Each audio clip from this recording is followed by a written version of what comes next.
Hello and welcome to Instant Nerd. In today's video, I'm going to show you how to change the category of your YouTube channel. If this video helps you, then consider subscribing and liking the video. First, head to youtube.com.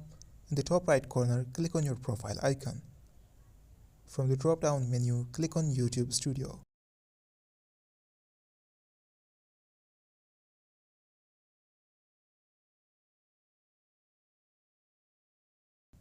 This will take you to your YouTube Studio dashboard.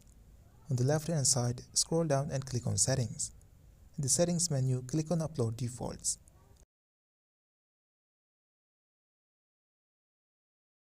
At the top, click on Advanced Settings. Here you will see an option for categories. Click on it and you will be able to select from the available categories. Choose the one that best fits your channel. That's it for today's tutorial. If this video was helpful, then don't forget to subscribe and like this video.